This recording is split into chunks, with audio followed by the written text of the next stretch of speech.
Hello, आज हम पढ़ेंगे शेक्सपियर की काफ़ी फेमस ट्रेजेडी किंग लियर के बारे में। इस कहानी के मेन कैरेक्टर है हमारे किंग लियर, जो कि ट्रेजिक हीरो हैं। और इनका ट्रेजिक फ्लो है कि इनको अपनी तारीफ सुनना बहुत पसंद है, चाहे वो झूठी ही क्यों ना हो। ये रियलिटी में विश्वास नहीं रखते। इनको अगर कोई इनकी तारीफ करता है तो वो अच्छा लगता है, जिसकी वजह से इन्हें स्टोरी में आगे जाके बहुत सारी बुरी कंडीशंस का सामना करना पड़ता है। इनकी 3 बेटियां हैं।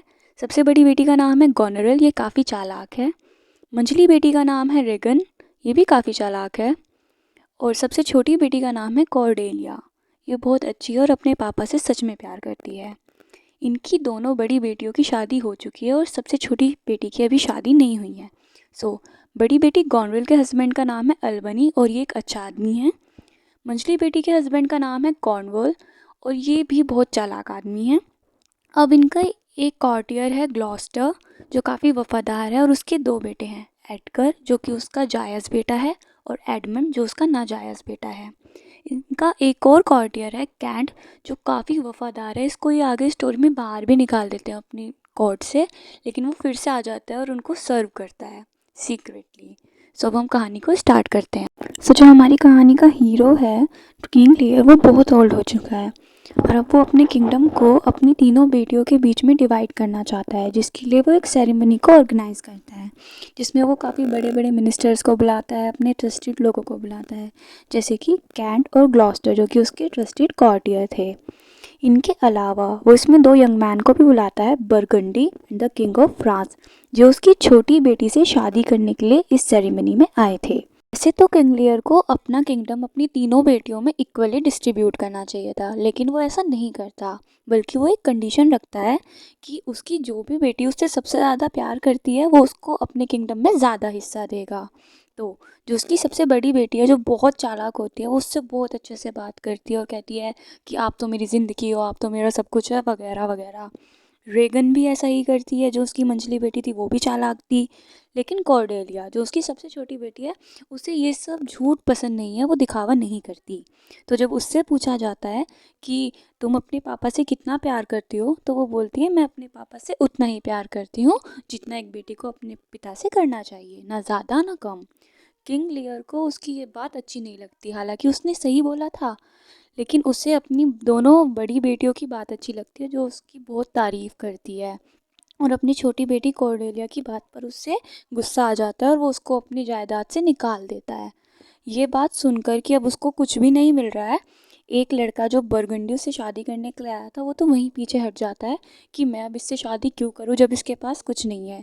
लेकिन किंग ऑफ फ्रांस तब भी उससे शादी करने के लिए तैयार होता है। अब किंगडम डिस्ट्रीब्यूट हो जाता है रेगन और गॉनरेल के बीच में, और कॉर्डेलिया की शादी हो जाती है किंग ऑफ फ्रांस से। बड़ी बहनों को मिल गया किंगडम और कॉर्डेलिया को मिल गया एक अच्छा पति, और वो शादी करके वहाँ से चली जाती है। और हाँ, इन सभी बातों के बीच में उनका एक वफादार कॉर्टियर जो था कैंट, वो बचाव करता है कॉर्डेलिया का, जो सबसे छोटी बेटी थी, कि आपको इनके साथ ऐसा नहीं करना चाहिए किंग। तो किंग को उस पर भी गुस्सा आ जाता है और वो उसको वहाँ से निकाल देता है। तो इस तरीके से कैंट को भी उसकी जॉब से निकाल दिया जाता है। अब अपनी सबसे छोटी बेटी कॉर्डेलिया की शादी करने के बाद और अपना किंगडम अपनी बड़ी बेटियों में डिस्ट्रीब्यूट करके किंग रिटायर हो जाते हैं, लेकिन खुद को वो किंग वाली फील दिलाने के लिए मरते दम तक वो अपने पास 100 नाइट्स रख लेते हैं, जिससे उन्हें फील आए कि वो एक किंग थे, और सोचते हैं कि मैं कुछ वक्त अपनी सबसे बड़ी बेटी गोनरेल के साथ रहूँगा और कुछ वक्त मैं अपनी बीच वाली बेटी जो उनकी सेकंड डॉटर थी रेगन, उसके साथ रहूँगा, और मैं बहुत ओल्ड हूँ फिर तो मैं मर ही जाऊँगा। ये सोच के वो जाते हैं अपने 100 नाइट्स को लेकर गोनरेल के पास। गोनरेल को अपने फादर से कुछ प्रॉब्लम नहीं थी, लेकिन वो खुश नहीं थी कि 100 नाइट्स क्यों, वो उनका खर्चा क्यों उठाए। तो वो अपने सर्वेंट्स को ऑर्डर देती है कि मेरे पापा के साथ कोई भी किंग जैसा बिहेव नहीं करेगा, उनको एक नॉर्मल मैन की तरह ही ट्रीट करेंगे सब। वो उनकी काफ़ी इंसल्ट करती है और एक दिन तो वो हद कर देती है। वो किंग लेयर से कहती है कि आपको 100 नाइट्स की क्या ज़रूरत है, इस बात पे उनको बहुत गुस्सा आ जाता है और वो गॉन्ड्रिल पे चिल्लाने लगते हैं, उसको इम्प्रिकेट करने लगते हैं। इम्प्रिकेट मतलब उसको कोसने लगते हैं कि तुमने सेरेमनी के दिन तो मुझे कितना अच्छे से बोला था कि मैं तुम्हारा सब कुछ हूँ, तुम मेरे साथ कैसे बिहेव कर रही हो, अब मैं तुम्हारे साथ नहीं रहूँगा। क्योंकि गॉन्ड्रिल ने उनसे कहा था कि आप सिर्फ 50 नाइट्स रख लीजिए, आपको 100 नाइट्स की क्या ज़रूरत है। ये बात कहकर वो रेगन के पास रहने के लिए वहाँ से चले जाते हैं। इतने वो रेगन के पास पहुँचे, गॉन्ड्रिल जो है एक लेटर लिख के भेज देती है रेगन को कि ये सब हुआ है और वो तुम्हारे पास आ रहे हैं। रेगन जो है वो गॉन्ड्रिल से भी ज़्यादा बुरी थी। वो अपने पापा किंग लेयर को देखते ही ये बोल देती है कि आपको गॉन्ड्रिल तो 50 नाइट्स रखने दे रही थी, मैं तो आपको सिर्फ 25 नाइट्स ही रखने दूंगी अगर आपको मेरे पास रहना है। इस बात से किंग लेयर को बहुत गुस्सा आ जाता है, आखिर वो एक राजा थे, वो किसी की इतनी क्यों बर्दाश्त करे। तो वो कहते हैं मैं तुम्हारे साथ भी नहीं रहूँगा, तुम बहुत बुरी हो। तो अब वो वापस जाने लगते हैं ग्लॉस्टर के पास अपने पैलेस में। लेकिन उनकी दोनों बेटियां मिलकर और रेगन का हस्बैंड कॉर्नवेल मिलकर ये डिसाइड करते हैं कि अब हम उनको कहीं भी नहीं रहने देंगे और वो उनके पैलेस को भी बंद करवा देते हैं और फिर किंग लियर को वो सड़क पे भटकने के लिए छोड़ देते हैं। किंग लियर की हेल्प करेगा कैंट, जो कि उनका एक वफादार कोर्टियर था जिसको उन्होंने निकाल दिया था। वो वापस आता है, चुपचाप उनको सर्व कर रहा था उनके 100 नाइट्स में से एक बन के। लेकिन जब उन्हें निकाला गया था और उनको रहने के लिए कोई जगह नहीं दी गई थी, उस वक्त वो जेल में बंद था। जब वो जेल से भागता है और उसे पता चलता है कि किंग लियर के साथ इतना बुरा हुआ है, वो किंग लियर को ढूंढने लगता है। ढूंढते ढूंढते उसे एक जेंटलमैन मिलता है जो उसे किंग लियर के बारे में बताता है और ये भी बताता है कि वो एक फूल के साथ भटक रहे हैं। तो कैंट खुश होकर उस जेंटलमैन को अपना पर्स देता है रिवॉर्ड में और उसको एक रिंग भी देता है और कहता है कि मुझ पर एक फेवर करो, कॉर्डेलिया तक ये रिंग पहुंचा दो और उन्हें ये सब इन्फॉर्मेशन दे दो कि उनके फादर के साथ क्या हो रहा है। कॉर्डेलिया थी किंग लियर की सबसे छोटी बेटी। ये सब कहकर वो किंग लियर को ढूंढने के लिए निकल जाता है और उसको किंग लियर एक स्टॉर्म में, एक तूफान में मिलते हैं एक पागल के साथ। वो उनको सेफली अपने साथ एक टूटी फूटी झोपड़ी में लेकर चला जाता है। स्टोरी को कंटिन्यू करने से पहले अब हमें ग्लॉस्टर की स्टोरी को जानना होगा थोड़ा सा, जो उनका कॉर्टियर था। उनके दो बेटे थे, एडगर और एडमंड। एडगर उनका जायज़ बेटा था और काफ़ी अच्छा था और एडमंड उनका नाजायज़ बेटा था और उसे अपने नाजायज़ होने पर बहुत गुस्सा था और वो एडगर को बिल्कुल भी पसंद नहीं करता था। तो उसने अपने पापा ग्लॉस्टर को एडगर के खिलाफ भड़काया, उन्हें प्रोवोक किया, उनसे कहा कि आपको मारना चाहता है और ग्लॉस्टर ने एडमंड की बातों का यकीन कर लिया और उसने ऐसे ऑर्डर दे दिए कि एडगर को मार दो। एडगर अपनी जान बचाने के लिए वहाँ से भाग गया और वो कंट्री साइड में चला गया और अपना नाम बदल के रहने लगा। उसने अपना नाम रख दिया पुअर टॉम और इस वक्त किंग लियर जिस हट में है वो पुअर टॉम की ही हट है। मीन्स वो ग्लॉस्टर के जायज़ बेटे एडगर के पास ही है जिसने अपनी पहचान छुपा रखी है। पुअर टॉम बनकर वो किंग लियर की हेल्प कर रहा है। ग्लॉस्टर जो था वो किंग लियर का एक वफादार कॉर्टियर था। उसे बिल्कुल भी अच्छा नहीं लगता है जो भी किंग लियर के साथ हुआ था। तो वो अपने बेटे को सब कुछ बता देता है। क्या बताता है कि उसके पास एक लेटर आया है फ्रांस की तरफ से जो कि किंग लियर की बेटी ने भेजा है, जिनकी शादी हो गई थी किंग ऑफ फ्रांस के साथ। वो लोग अटैक करने वाले हैं किंग लियर को बचाने के लिए और उसने उससे बोला कि मैं किंग लियर को ढूंढने जा रहा हूँ। अब वो जो एडमंड है वो चीटर है, बहुत बुरा है, उनका नाजायज़ बेटा जो है वो बहुत ही चालाक है। वो जाकर वो लेटर और सब कुछ बात जाके बता देता है कॉर्नवेल को, जो था रेगन का हस्बैंड। उसे बहुत गुस्सा आता है, अब उसको सब प्लान पता भी चल चुका है। तो वो इस इन्फॉर्मेशन के लिए एडमंड को उसके पापा की प्लेस दे देता है कि आज से उनकी पोजीशन तुम्हारी है, जो भी सारी पावर ग्लॉस्टर के पास थी अब वो सब तुम्हारी है। और अपने सर्वेंट्स को भेज देता है कि जाओ उसको पकड़ के लाओ गद्दार को। पर जो वो ग्लॉस्टर है वो किंग लियर को ढूंढ लेता है और वो कैंट से बोलता है कि तुम इन्हें कॉर्डेलिया के पास ले जाओ जो किंग लियर की सबसे छोटी बेटी थी, वरना इनकी बड़ी बेटियां इनको मार डालेंगी। कैंट भी ऐसे ही करता है, वो उनको सेफली ले जाने लगता है। इधर जो वो ग्लॉस्टर को पकड़ने के लिए भेजे थे सर्वेंट्स, उनको ग्लॉस्टर मिल जाता है और वो उसको पकड़ के कोर्ट में ले आते हैं। यहाँ पर कोर्ट में रेगन और कॉर्नवेल गुस्से में उसकी आंखें निकलवा देते हैं, उसको बाहर फेंक देते हैं मरने के लिए। 2 सर्वेंट्स को ग्लॉस्टर पर दया आ जाती है और वो उसको जैसे तैसे कर कर उसके जायस बेटे एडगर के पास पहुंचा देते हैं। अभी ग्लॉस्टर को ये पता नहीं है कि वो किसके पास रह रहा है। उसे लगता है वो किसी पुअर टॉम के पास रह रहा है, क्योंकि एडगर ने अपनी पहचान को बदल दिया था और ग्लॉस्टर की इस वक्त आंखें थी नहीं, तो वो देख भी नहीं सकता था। अब दूसरी तरफ अब उनको अटैक के बारे में पता चल चुका है कॉर्नवेल को, तो वो गॉनरेल से कहता है, जो सबसे बड़ी बेटी थी किंग लियर की, कि तुम अपने हस्बैंड को भी मना लो, अल्बनी को भी हमारे साथ ऐड कर लो, फिर हमारी जो फोर्स है वो बढ़ जाएगी और हम आराम से फ्रांस को हरा देंगे।